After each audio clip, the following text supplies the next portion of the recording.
Ryan, Khizr साहब ने कितना अच्छा किया है ना। कुछ दिन सारे शोर शराबों से दूर, सारे हंगामों से दूर नाना नानी के पास गांव जा रहे हैं हम। हमारे आने का सुनकर तो अब तक नानी ने आलू के पराठे बनाने शुरू कर दिए होंगे।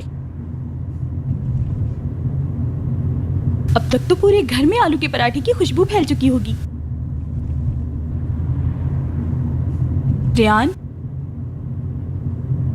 तुम अब तक मीरान के बारे में सोच रही हो ना?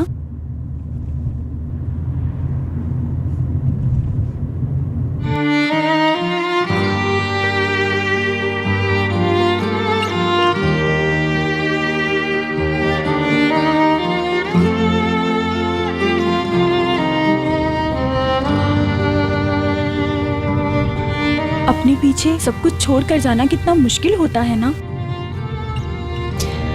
जाना मुश्किल नहीं है मेरे लिए, बस उस साए से निकलना मुश्किल है जिसके तले अपनी जिंदगी गुजारने का सोचा था। मैं जानती हूं मेरे रास्तों में अब सिर्फ कांटे भरे हुए हैं। मैं कहीं भी चली जाऊं, उसकी यादों के कांटे हर वक्त मुझे चुभते रहेंगे। जितना भी दूर चली जाऊं मैं, मेरी रूह तड़पती रहेगी।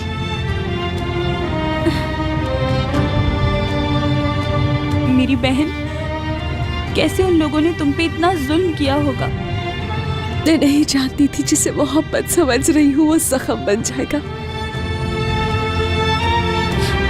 मेरी प्यारी बहन,